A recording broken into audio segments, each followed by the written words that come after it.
ya di Blitar. Jadi kalau kita bercerita seperti ini bagi anak SMP yang mukulin temannya, jadi bukan membunuh ya, itu mukulin temannya, ngawur sehingga temannya sendiri meninggal. Nah, ini kalau kita cerita kenapa anaknya ini mukulin, kemudian ngawur, dilerai sama temennya, nggak mau tahu kan gitu ya. Saya amati itu kalau kita ceritakan ini salah satu orang tuanya pasti ada yang galak, berhubungan dengan orang tua, tetap berhubungan, yang jelas bukan berhubungan dengan tetangga, itu jelas sekali. Ya, jadi yang harus difikirkan adalah ini ada hubungannya dengan keluarga, ayah atau ibunya, di mana salah satu orang tuanya ini ada yang galak, yang dinasihatin agak susah. Maksudnya orang tuanya dinasehatin susah? Ya, orang tuanya dinasihatin susah. Nah, biasanya pada saat ini si anak yang mukulin ini dulu dalam kandungan, ini bisa aja memang ada salah satu ayahnya atau ibunya itu ada di masalah. Kemudian di masalah itu bukan mencari perlindungan pada Allah Ta'ala, tapi dia menomorsatukan emosinya. Sehingga pada saat seseorang bukan Islam aja, seseorang Islam maupun non Muslim itu pasti akan kemasukan jin dan terkunci di dalam pikiran. Kalau dia marah pasti ya masuknya ya di mulut, ya di otak depan, ya di otak belakang, ya di telinga, ya di mata, ya di hati, ya di jantung dan seluruh tubuhnya. Karena jin itu akan menguasai seseorang itu seperti dengan kewajibannya. Nah, cuma orang Muslim itu kalau dikasih tahu begitu, nggak percaya dia pasti. Kalau dia nggak percaya berarti itu anaknya, tetangganya, udah gitu aja ya. Pasti nggak akan percaya. Kan nggak mungkin ya, namanya nasab itu keluar jalur, nggak mungkin. Maksud saya nggak pernah begitu, iyalah. Sekarang kan nggak pernah begitu. Yang kemarin dulu ya cobalah diingat. Jadi manusia itu harus ingat namanya muhasabah, ya, evaluasi diri itu kan harus mengingat agar kita ingat kesalahan-kesalahan kita, sehingga itu dimohonkan ampunan kepada Allah Ta'ala. Muhasabah, apalagi ingat bahwa Allah itu banyak memberikan nikmat kepada kita agar kita selalu bersyukur. Kan sebenarnya itu aja. Tapi kadang-kadang kebanyakan orang Muslim, yang kita berbicara tentang Muslim, orang Muslim itu melakukan kesalahan. Kadang-kadang itu jarang yang mohon ampun kepada Allah Ta'ala. Habis marah sama suaminya, umpamanya, dia lupa nggak marah, nggak mohon ampun pada Allah. Marah sama istrinya, dia lupa nggak mau minta maaf pada istrinya, atau dia tidak mau mohon ampun kepada Allah Ta'ala. Itu ciri sudah. Dia hanya beristighfar kalau selesai sholat dan nggak ada masalah. Itu kebiasaan seperti itu, dan itu dianggap sudah benar. Enggak, kalau mamanya, ya kan saya mohon ampun ini cukup sekali, karena Allah Maha Pengampun loh. Maksudnya Allah Maha Pengampun itu bukan sekali, istiqomah dalam mohon ampun, kemudian serius tidak melakukan lagi perbuatan itu, agar taubat itu benar-benar serius, taubatan nasuha. Jadi jarang sekali orang itu sampai begitu. Ada nggak? Ada sih, cuma jarang. Hanya orang-orang yang diberi hidayah oleh Allah Ta'ala yang mau dia bertobat serius kepada Allah Ta'ala, mau dia tidak melakukan perbuatan buruk lagi, itu mau. Orang ini insya Allah mendapatkan hidayah. Nah, kalau si anak tadi mukulin, kemudian sudah dilerai, jangan dipukulin terus sampai kelenger. Nah, ini kan nekat ini. Semasa keluar. Kalau ayam itu udah begini ya, udah nggak bisa ngelawan lah istilahnya itu. Nah, kalau orang biasa, anak SMP itu apa sih yang kadang-kadang berantem juga males-malesan ya anak SMP ya. Kecuali memang dia punya genetik emosional. Nah, genetik emosional dari mana ya? Kan dari orang tuanya. Masa genetik emosional dari Ustadz A, Ustadz B, lah kan curiga nanti. Ya. Nah, inilah yang harus kita ketahui. Insya Allah kalau kita umat Islam mau belajar, mulai hari ini kita belajar, kita mau jadikan anak kita soleh atau kita mau jadikan anak kita baik, atau kita jadikan anak kita itu malah ujub, malah riak, malah sombong, itu ya dari kita, awalnya dari kita dulu. Jadi istilahnya ku anfusakum wa alikum naro itu diawali dari kita. Jaga dirimu, kita, saya, dan keluargamu, berarti istri, anak-anak, dari api neraka. Nah, disitulah sebenarnya harus belajar.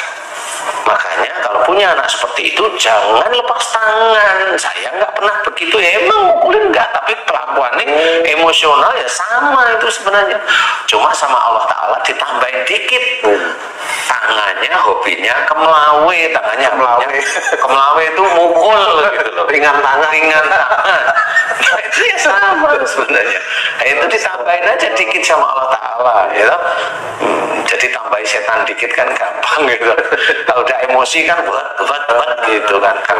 Ustaz, saya khawatir, bukan khawatir ya, ada sekolah swasta yang kepala sekolahnya atau staf pengajar itu nonton kita, nanti ada persyaratan tuh mau masuk sekolah, orang tuanya yang sakit jantung tuh dilokalisir supaya anaknya ini benar-benar dijaga nih, dan sampai duduk di lapangan. Paling tidak yang tensinya tinggi. Iya, itu malah bagus tuh jadi persyaratan kan? Persyaratan agar tertib sekolah itu kan? Iya, benar. Karena zaman sekarang itu udah zaman akhir zaman yang memang itu pasti akan terbuka semua. Carut marut. Iya, yang dulunya anak kecil itu selalu hormat sama orang tua, sekarang anak kecil itu orang tuanya dimaki-maki, loh kan lucu. Saya kemarin juga nangani anak itu ya, emaknya dimaki, makinya kasar lagi. Di depan Ustaz. Enggak berani lah. Di belakang itu nanti ibunya juga bingung, kenapa anak saya begini ya. Kenapa itu ya Pak Ustadz? Bisa seperti itu ya Pak Ustadz? Pengalamannya itu kenapa itu Pak Ustadz? Ya pasti dari orang tuanya. Saya tanya, Bu, ini antara ibu sama suami ibu atau bapak, ini yang kaku sama keras dikasih tahu susah mana nih?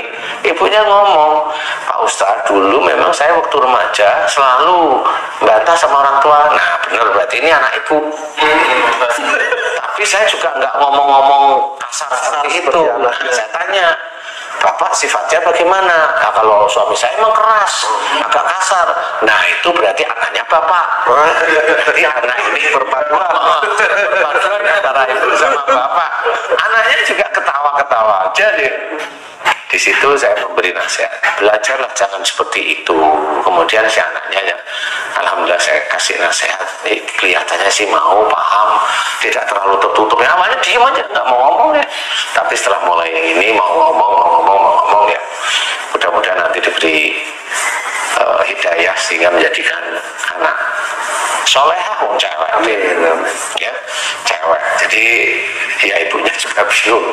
Makanya sebenarnya proses-proses anak itu mau jadi soleh atau solehah itu ya diawali dari orang tua. Bukan berarti kalau anak itu sekolahkan di sekolah agama itu terus jadi soleh atau soleh. Ya belum tentu, itu kan baru ilmunya yang didapat. Ustaz, kalau gurunya, orang tuanya sudah menasihati dengan baik dan anaknya tetap aja tidak baik, itu tergantung hidayah Allah berarti. Iya, karena di situ terlihat memang orang tuanya cuek aja. Anak saya udah saya sekolahkan di sekolah agama ya pasti soleh atau solehah kan gitu-gitu aja. Ya kan nggak bisa seperti itu. Harus ada dari orang tuanya juga berusaha menjadi orang yang hamba Allah yang soleh atau solehah. Nggak bisa untuk main-main seperti itu. Nah itu kan akhirnya jelas bahwa Allah menceritakan bahwa anak termasuk harta termasuk istri itu kan ujian, fitnah bagi seorang imam atau suami. Nah anak sendiri yang menguji orang tuanya. Sebenarnya apa yang diceritakan oleh Allah Ta'ala dalam Quran itu jelas. Benar. Harta itu yang menjadi ujian, menjadi fitnah. Untuk yang mana? Untuk yang seneng kan seperti itu. Kalau orang senangnya itu euforia kuat, akhirnya ya apa aja dibeli kan gitu. Yang harusnya itu maunya beli sesuatu itu harusnya yang biasa-biasa, beli sesuatu itu maunya yang kelasnya tinggi. Mamanya beli keramik kelasnya tinggi, nggak taunya rumahnya kontrak, kan percuma itu.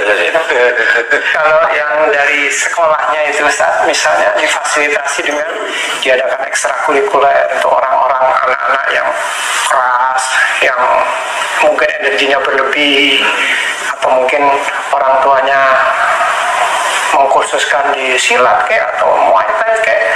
Kalau seperti itu, apakah bisa jadi jalan keluar juga Ustaz?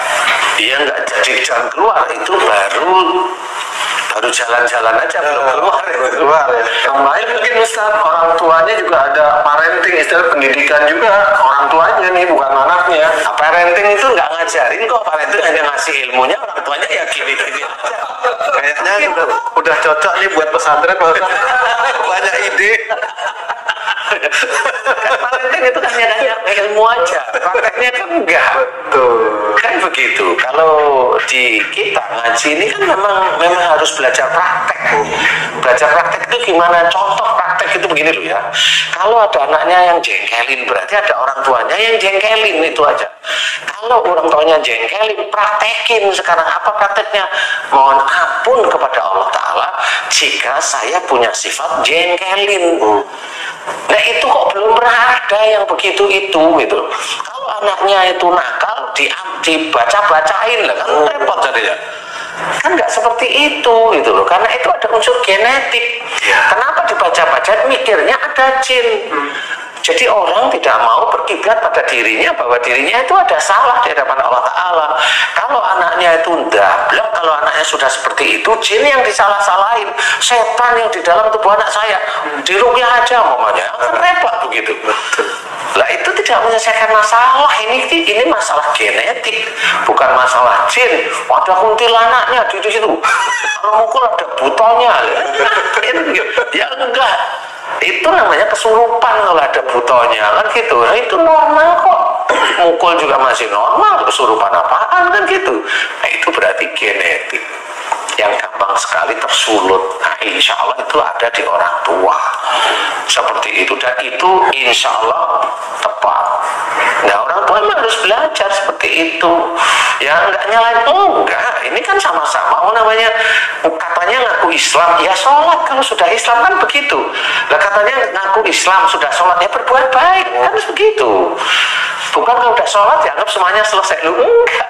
Kalau udah sholat semuanya selesai lah. Kalau cari rezeki dari mana? Kan harus ikhtiar, berarti selain sholat harus ada ikhtiar ya, sama untuk mendapatkan rezeki. Lah untuk mendapatkan anak yang baik ya ikhtiar. Salah satunya gimana? Kalau anak sudah mukulin orang sampai orang dipukulin mati, ya ikhtiarnya si orang tuanya tobat pada Allah Ta'ala jika ada sifat-sifat yang buruk pada anaknya, yaitu emosional. Kan begitu. Jadi mengamalkan itu ya begitu, ya dibaca-baca ngapain? Nanti kalau dibaca-baca terus anaknya tuh nengkleng, diem, ngalamun, cari lagi pengobatan, kan gitu. Anak saya kok nengkleng, habis apain? Nggak tahu, dia capeknya nggak tahu, padahal dia baca-bacain. Kan banyak kasus-kasus yang seperti itu. Kasus yang seperti itu sangat banyak. Jadi makanya di sini salah satu tugas kita adalah mengingatkan